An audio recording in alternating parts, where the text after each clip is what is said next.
I'm huge. You can't see me. Hang on. I made it worse.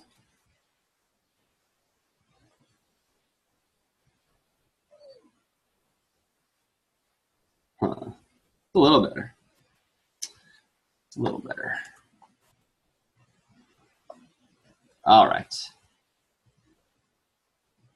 So, gonna give it a minute to allow people to join in before I start going over what we're gonna be talking about today.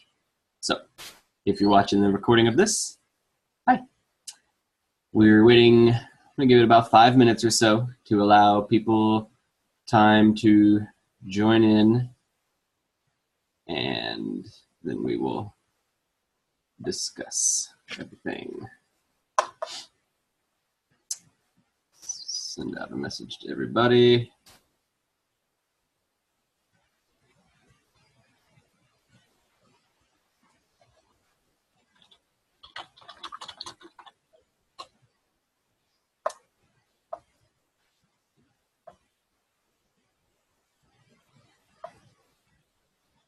Hopefully y'all aren't having too much trouble with the Zoom thing.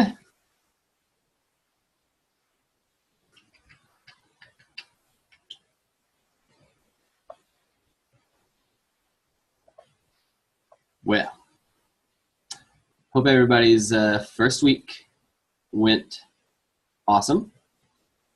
Hopefully you're not too overly sore or anything. Hopefully the meal plan is making sense and you're able to follow everything.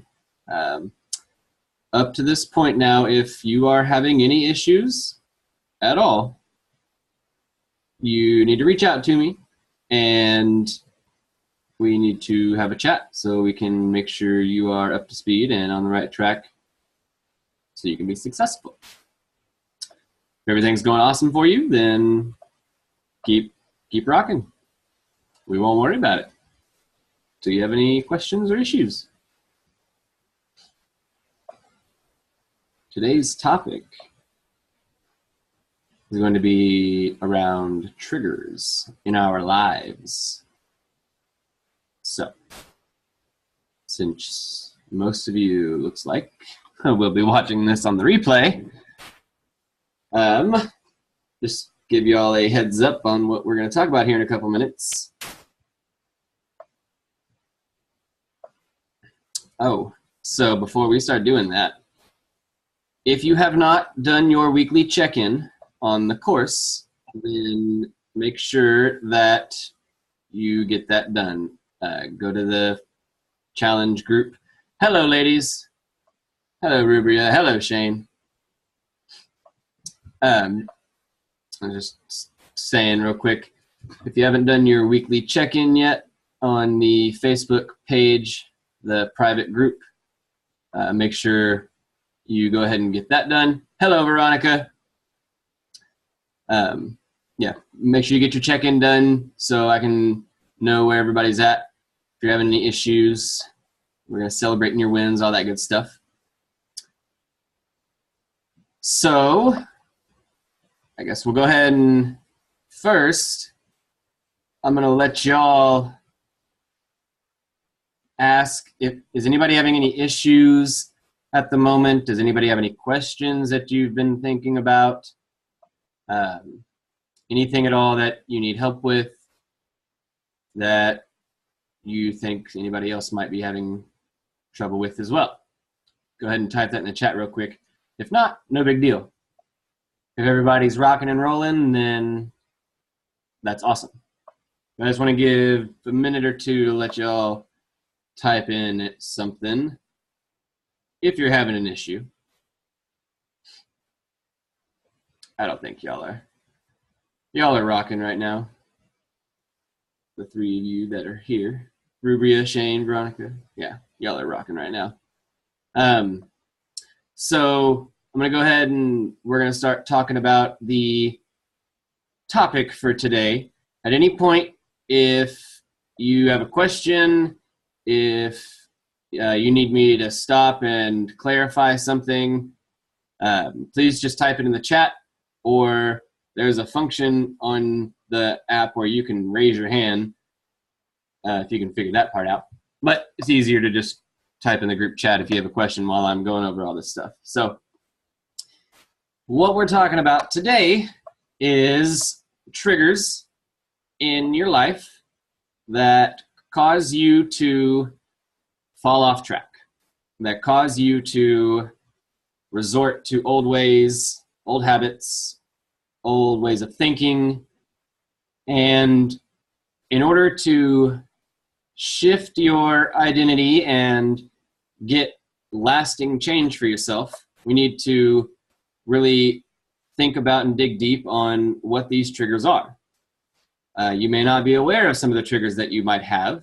So hopefully this tool here I'm going to show you today, real simple stuff, can help you maybe start identifying triggers in your life that are causing you to maybe have some roadblocks or hiccups in your exercise plan or your nutrition plan. So whenever we're trying to find a trigger, we want to know what that means. So what is a trigger?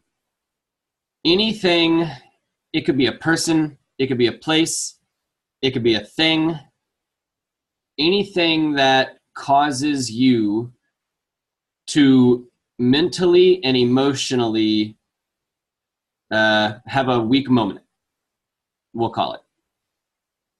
So, you know, you're going to have to stop and take a moment and think about some of those times where you know in the past, okay, this has happened and it caused me to fall off my nutrition plan, or it caused me to not work out when I know I should have, or it caused me to have negative thoughts about being successful and I just thought I should give up, or you know, anything along those lines, anything related to a topic like that. Once you've got that figured out, you've pinpointed one of those examples in your past, we need to figure out how to start dealing with that trigger and turn it into a situation in your life where it's going to happen again.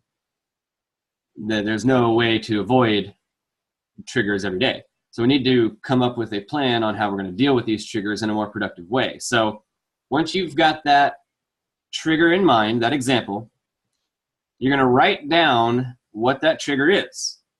Just a small little couple of sentences or one sentence saying what that trigger is. So what you want to make sure to include in this sentence or in your little statement is, who is this trigger involving? If it's just you, that's okay. But who else is it? Is it a friend? Is it a family member? Is it one of your kids? A coworker? Who is involved in this trigger, in this situation? Then the next thing you want to think about is, where did this trigger happen? Sometimes certain locations, certain scenarios, certain atmospheres can bring back old habits, old memories, old ways of how you think about things. Sometimes when we get around, you know, friends that we've had forever, we behave in ways that we know we shouldn't. So you need to figure out where this trigger is happening on a regular basis. Then you need to write down and think about when it happens. Is it when you get mad at somebody? Like, did your child or spouse make you angry and that caused you to emotionally eat? Did that cause you to think badly about yourself? Did you have an argument with a coworker and that caused you to doubt what you were doing? Just anything related to that, you want to know when exactly these triggers happen. Like, do you have a weekly outing that you go to with friends? You know, do you get together with your girlfriends, or do you have play dates with the kids and you get together with some of the other moms, and sometimes triggers come up where you fall off track in a certain area of your life? So you want to know when these triggers are going to happen. then you're going to start being able to think about why the trigger is happening. Because you're going to know who's involved. You're going to know where it happens. You're going to know when it's going to happen. Okay? So once you have all those things figured out, then you're going to get to the deeper part of what does this make you feel like when this trigger happens? Do you get mad? Do you get sad? Sometimes triggers can be happy. You can go see some old friends and it's a happy trigger, but it causes you to have negative behavior. So what are you feeling when that trigger happens? During that situation, however long it lasts, what are your thoughts? What are your emotions? What are you feeling? Be real, be honest, be open with yourself, write it down. And then the big important part is, what do you feel afterwards? So the next day or even the next hour, do you have those guilty times where you start regretting what you were doing? Do you start having those negative thoughts and you start beating yourself up mentally, or you start saying, "Oh, see, this is what happens every time," or any negative thoughts, or could be happy thoughts again. Usually they're not, but any type of thoughts and emotions, what you're feeling after are also very important, because most of the time these are going to bring up negative feelings about yourself. It's going to have effect on your confidence. You're going to doubt whether or not you can do it. If it happens on a regular basis, it's going to cause unstable emotions, and you're going to have that battle every day, which is just using up energy that doesn't need to be used. So once we've got all that figured out, you've gotten all that written down, your next thing that you're going to do is write out an alternative reaction or solution. And this is going to be a hypothetical world that we deal with first. Okay, what is the outcome that you want to happen in reality? Because you've thought about it before, and if you haven't, that's even better, because now this is going to make you start to think. But so let's use an example of, you have an outing with your girlfriends, and they all want to go out and they all want to get some drinks, and they want to order some appetizers and maybe a dessert, and in the back of your mind, you don't need to be having it. You know that it's going against your goals and your plan of what you're trying to do at the moment, but something triggers in your mind and it causes you to, we'll say, forget all of that. So when you start thinking about that, what is the future version of you? What is that strong mom version of yourself, that visualization in your mind? What does that person do? How does that person react? What would they do in that situation? Write down an alternative reaction in a positive way on how to deal with this trigger. That's going to let you start planning mentally going forward for whenever these triggers are going to happen again. So part of the planning, after you've come up with your alternative reaction that you want to happen next time, you need to start thinking about the details of that particular reaction. So what does that version of yourself say to whoever is involved in that trigger scenario? What do you really want to say sometimes that you don't? Holding stuff in isn't always a good thing, because those triggers never get dealt with. And sometimes all we need to do is just write it down. So what do you really want to say when those triggers happen? What does the confident version of yourself say to your girlfriends whenever they say, "Hey, let's go have a drink"? Does the strong version of you say, "Hey, I'd love to go out with you guys. I'm only going to have water and lime," or "I'm only going to have a tea. I don't have to have some drinks with y'all. I don't have to have dessert. I don't have to have nachos. I don't have to have chips and salsa." So what is that mindset like for that future version of yourself that we are going to start working on becoming. What does that person feel? What do you want to feel? Do you want to feel regret and guilt when you go out? Or do you want to feel empowered and confident and strong-minded, knowing that you can say no to your friends, still go out and have a great time, but not screw up your work towards your goals? Okay? So what I want you to start doing after you've gotten all that stuff written out, and it may take you, 15, 20, 30 minutes to write all this stuff down. It depends on how detailed you get. The more detailed, the better. But once you've got all that written down, then you're going to be able to come up with a game plan going forward and start thinking about how you want to respond to triggers in general in your life.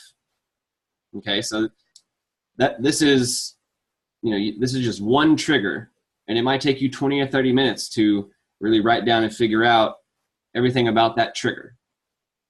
And then once you've got that figured out, then you can start shifting your identity and becoming that new, stronger version of yourself, because it's all written on paper. You've got a game plan. You got something you can look back at. It's your own handwriting. It's your own emotions. It's your own feelings. You came up with the plan for yourself. And if the plan doesn't work, if that trigger comes up again and you don't stick to your plan, that's okay. You just revisit that trigger. You have that conversation with yourself again. You think about a different alternative reaction. How else can you handle the situation? There's not just one right answer. Whatever is going to make you feel more empowered and confident, though, and stay on track and not give in to daily temptations of other weak-minded people, that's just going to help you stay on track towards your success and your goals. Okay? So hopefully all of that made sense. I know it might be a lot to absorb. Hello, Keely. Just now seeing that you're on. Should move this back over to this screen so I can see everybody. So does anybody have any questions about anything I just said? Did all of that make sense? Do I need to go into more detail on it?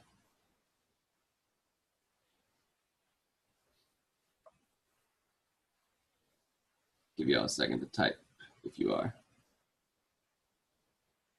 Shane raised her hand. What's up, Shane?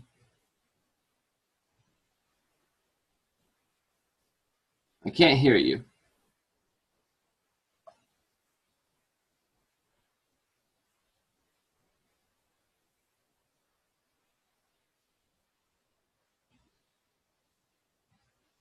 I don't know if you have your microphone connected or what.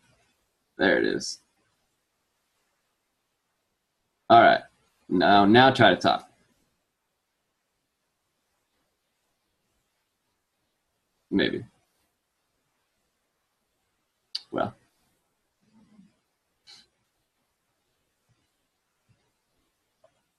I guess that made sense for everybody. Shane, try talking. I have you unmuted. If you have your microphone. Yeah, I don't know. You might have to unmute your phone. I don't know.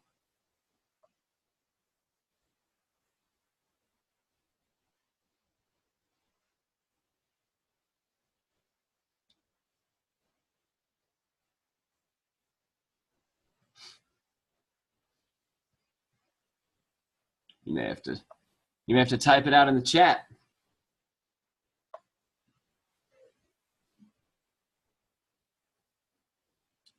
Next week in your course, your assignment is going to be related to this. Rubria has no questions.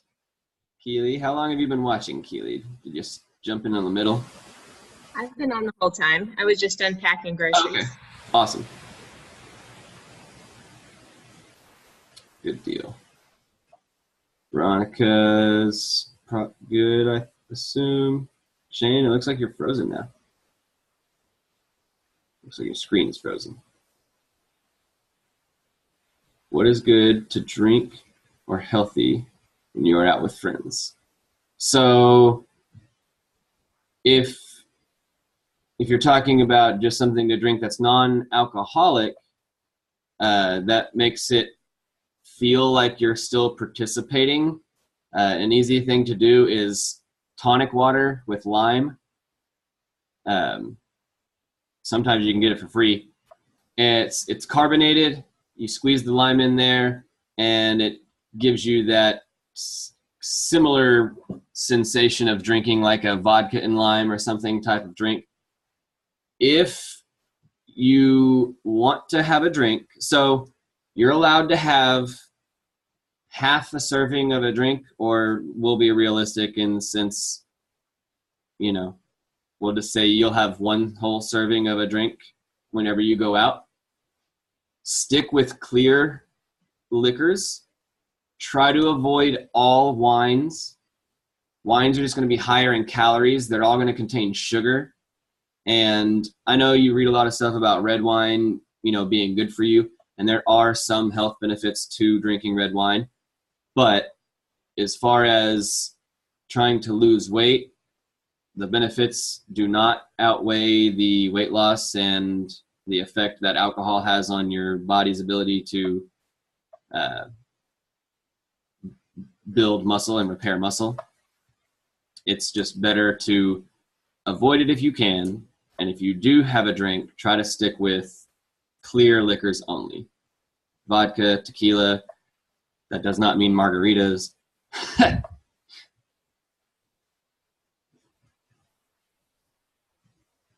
What's up, Keely?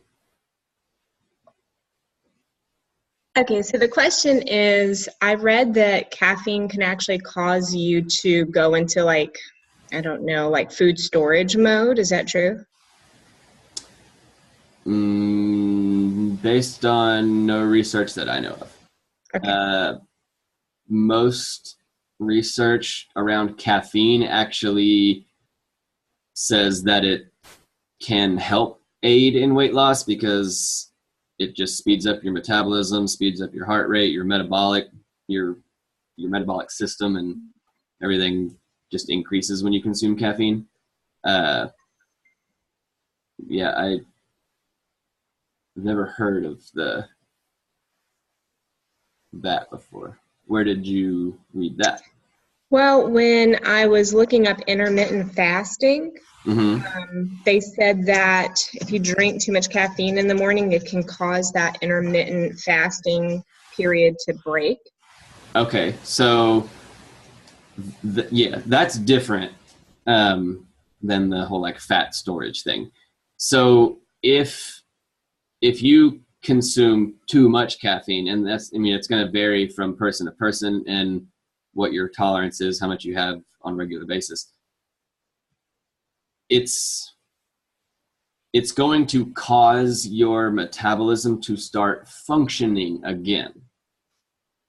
So theoretically or hypothetically, it could cause that fasting state to get interrupted and then confuse your body when you do eat and make it think that it's not in a fasting state kind of thing, which maybe that's why they were talking about, like it causes the fat storage thing to happen.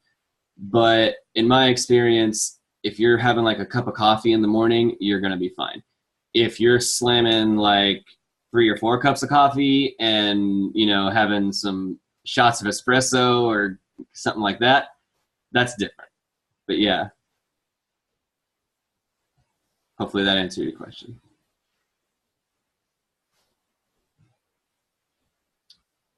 Anybody else have a question? Just in general? Anybody have something they want to ask about with mindset stuff? No? You're all rocking? Feeling awesome at the moment? That's good. That's good. Well, okay then. Shane is trying to talk. I don't know why we can't hear you if you're trying to talk. Next time you come in, we need to look at your phone and try to figure that out. How many cups of coffee can you drink in a day? From Shane. So, again, it depends on every person. You're having 4? You're having 4 cups of coffee a day? 2, 3? So, yeah, 2 cups of coffee, 3 cups of coffee. It depends on how big of a cup of coffee. It depends on if you're making it yourself. It depends on if you're going to Starbucks. Not all cups of coffee are created equal. Like a single cup of coffee can have anywhere from 100 to 200 milligrams of caffeine, depending on where you get it from, what brand it is. So to make your question complicated, we'll say 2. Try to limit it to 2 cups of coffee a day.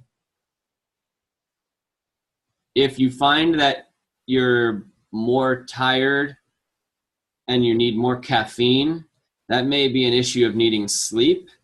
And if you're relying on too much caffeine, you may be having an issue with your adrenal glands in your brain, which is a whole other topic of conversation to figure out.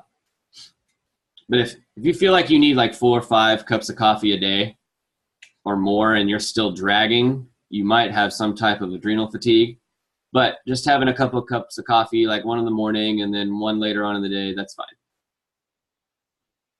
Rubria, yours is sugar. You love candy. I love candy. Candy is not on your meal plan, though. Sugar is so bad for us, unfortunately. Whenever I have a sweet tooth, what I like to do is eat peanut butter. It's almost sweet, and what you can do is sugar is your trigger. Okay, well, so you can write down a whole bunch of stuff about sugar and candy. But to help with the whole sugar craving, something that y'all can try, anytime you get a craving for something sweet or sugar, take you a little bit of cinnamon, put it on your tongue, and let it sit there for a second.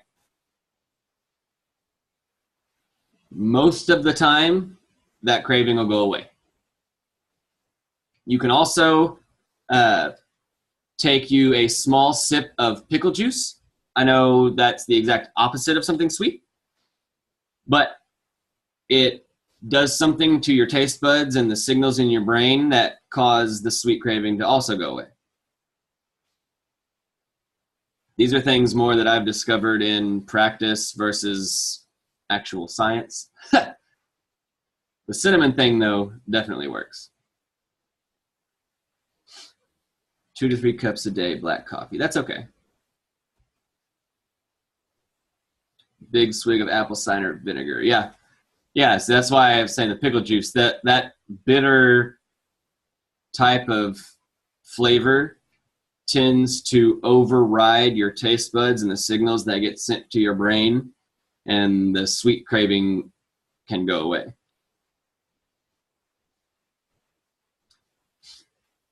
You're not the only one that's been having headaches, Veronica. I've had a couple of ladies talk to me about that, actually. The headaches, if you're not a person who has caffeine all the time, then the headaches are most likely due to either you're not drinking enough water,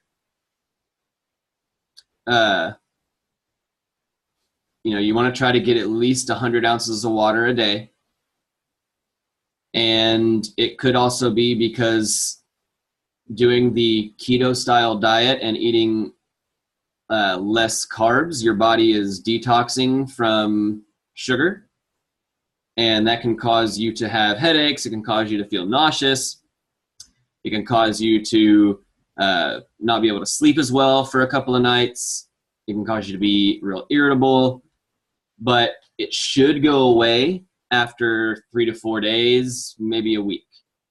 If you're still having real bad headaches starting Monday or Tuesday, we probably need to have a talk and figure out more detail exactly what's going on with your nutrition. But try to make sure you're drinking a ton of water. And if hopefully you're having your refeed day today or tomorrow, where you can get some rice, some quinoa, some potatoes, sweet potatoes, pasta, some fruit, get some of those glycogen stores back in your brain, and hopefully that'll help your headache go away. And I need to let the dog out of the room so she doesn't keep barking. Hang on.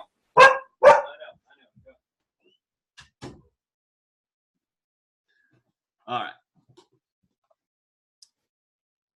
Hopefully that answered your question, Veronica. Is quinoa on the no-no list? I don't have any right now, but I didn't know. No, quinoa is fine to have on your refeed day. I think it says cup of quinoa on the meal plan, does it not? Maybe it doesn't. Oh, well, all right then, Veronica. Thank you.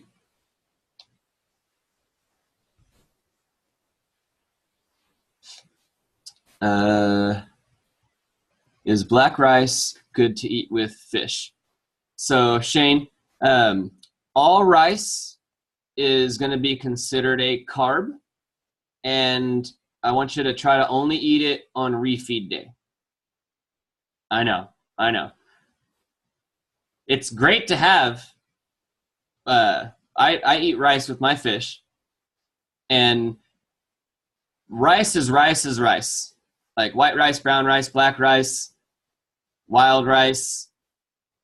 That's your body will treat them relatively the same, where they're all interchangeable. After y'all's first 28 days, we're going to start teaching and introducing carbs again. Okay? But you got to give your body time to detox.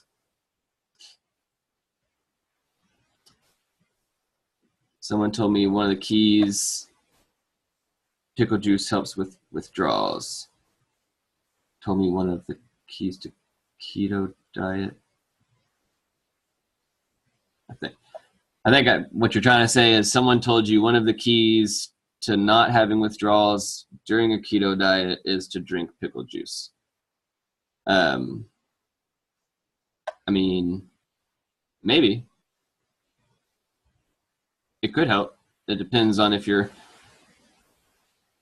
body is really acidic or not. It may make you thirstier. Oh. Gotcha.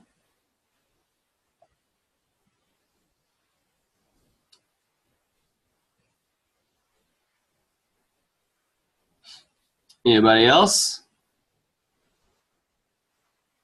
Yeah, I don't know about the pickle juice thing, Veronica.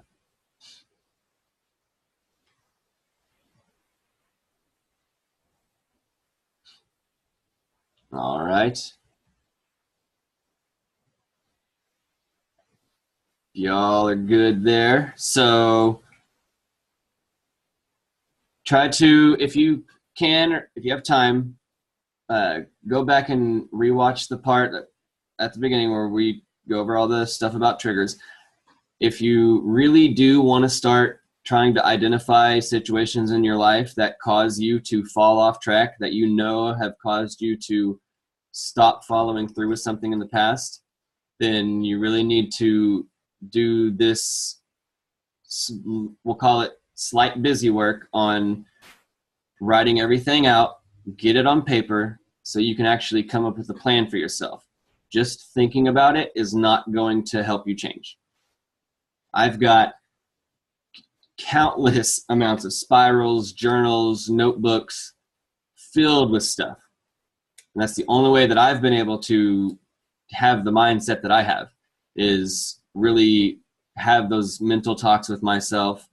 And that's why I can stay on track all the time. That's why I can go out and not worry about eating bad.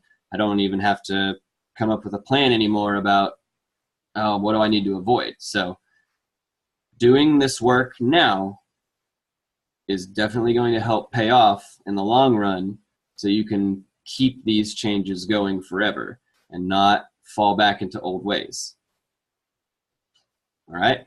So if you need help kind of going into more depth on your triggers, once you've started writing things out, send me a message and we can find a time to have a chat and, you know, go into more discussion about your specific triggers if you need some help with that. Okay? Until next time, so next week we will be doing another call. Probably around at 5 again. I think it's going to be better to do them earlier than it is later in the evening when everybody starts to go out or getting ready for bed or trying to put the kids to bed. So hope that was helpful for y'all. Thank y'all for being here. I will upload the recording for this hopefully tomorrow. I'm going to put it on the online course website. Down in the bottom section that says Roundtable Replays. Y'all have a wonderful weekend, and I will see y'all on Monday. Bye, everybody.